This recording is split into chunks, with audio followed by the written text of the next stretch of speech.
Hello, my name is Pranali and welcome to my channel. So, this is Gulmarg, the most beautiful place of the Kashmir. आणि इथे मी आले होते जानेवारीच्या चिलाई कलांच्या सीझनमध्ये. इथे आल्यानंतर मला असं फील होत होतं की जणू काय मी जिवंतपणे स्वर्गातच आली आहे. So it was my great decision to visit Kashmir in Chillai Kalan season. तर इथे येण्यासाठी आम्ही कोणतेच टूर पॅकेजेस बुक केले नव्हते. इथे आम्ही मोस्टली लोकल ट्रॅव्हलिंगच केलेली आहे. जसे मी या गेटमधून आत गेले, मी पाहिलं एक सुंदर असं दृश्य. तो व्ह्यू एवढा सुंदर होता की ते बघूनच मी आश्चर्यचकित झाले आणि ते मी तुम्हाला पुढे दाखवणार आहे. सो आतापर्यंत जर मला सबस्क्राईब नसेल केलं तर प्लीज मला सबस्क्राईब करा आणि मला आणि माझ्या व्हिडिओला लाईक करा.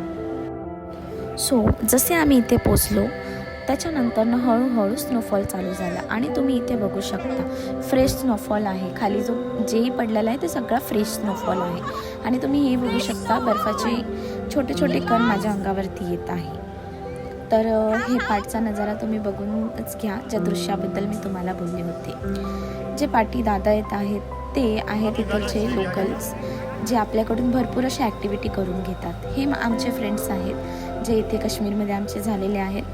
आणि इथे टुरिझम हा एकच बिझनेस आहे जे म्हणजे ज्याच्यामुळे काश्मीरी लोक पैसे कमवू शकतात. हे तुम्ही नक्कीच करू शकता. सगळ्या ॲक्टिव्हिटी झाल्यानंतरनं 2-4 असे रील्स काढले जिथे मी इंस्टाग्रामवर पोस्ट करू शकते. रील्स शूट झाल्यानंतरनं भरपूर थंडी होती.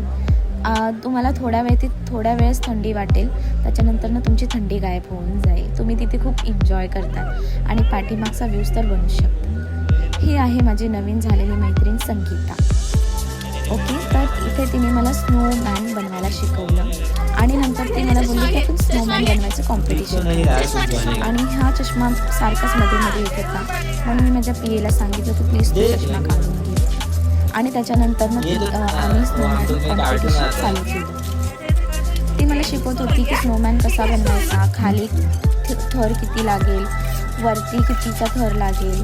प्लस आम्ही हे पण म्हणजे पाठीमागे जे तुम्ही बघताल हे पण आमच्या सगळ्या फ्रेंड्सच आहेत, सगळे नवीन झालेले फ्रेंड्स आहेत. पूर्ण भारताच्या कोपऱ्यांमधून लोक येतात फिरायला आणि जसे तुम्ही लोकल ट्रॅव्हल करताना तुम्हाला खूप आवडेल. तर मी नेहमी तुम्हाला हेच सजेस्ट करेल की तुम्ही लोकल ट्रॅव्हलच करत जा. पण लोकल ट्रॅव्हल करण्याच्या आधी तुम्ही इन्क्वायरी खूप करा. इन्क्वायरी केल्यामुळे कसं तुम्हाला पण माहिती पडेल की इथे काय काय असतात, कोणत्या सुविधा अवेलेबल आहेत आणि कशा प्रकारचे लोक आहेत. आणि हे बनवता आम्ही तिथे सुकलेल्या कांड्या लावल्या, मे बी सुकलेल्या झाडं असतील तिकडे.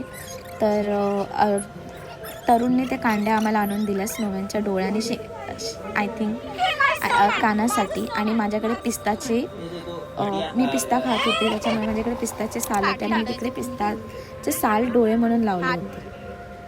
त्याच्यानंतर संगीता बोलली माझ्या PAला की आता आपण गोळा बनवायचं कॉम्पिटिशन करूया.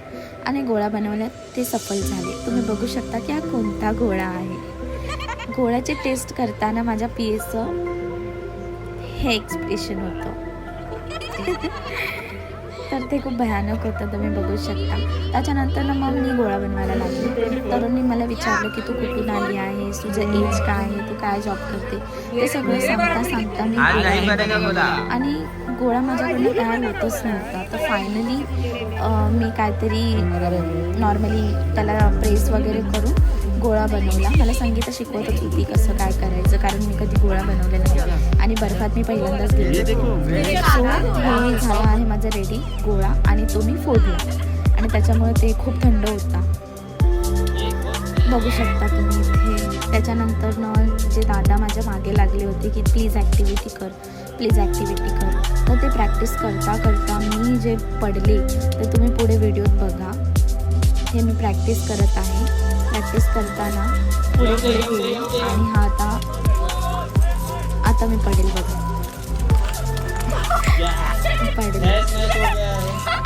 एवढं काही लागलं नाही बिकॉज अर्धा तास प्रॅक्टिस केल्यानंतर हे मी परफेक्ट शिकले आणि सगळे लोक माझ्याकडे बघत होते की मुलगी किती, मला माहीत नाही मी विसरले ॲक्टिव्हिटीला काय बोलतात, पण सगळे माझ्याकडे बघत होते बिकॉज मी खूप छान ॲक्टिव्हिटी केली. तुम्ही बघू शकता व्हिडिओमध्ये. आणि फायनली मी ॲक्टिव्हिटी करण्यात सफल झाली आहे. त्याच्यानंतर मला ह्या लोकांनी सांगितलं की प्लीज माझे व्हिडिओ बनव, पण त्यांना काय माहिती माझंच व्हिडिओ बनव आणि ते मला काहीतरी वेगळाच व्हिडिओ काढायचा होता, पण काहीतरी उलटच झालं. आणि हे सगळं झाल्यानंतर आम्ही निघालो परतीच्या प्रवासाला. तोपर्यंत गुड बाय.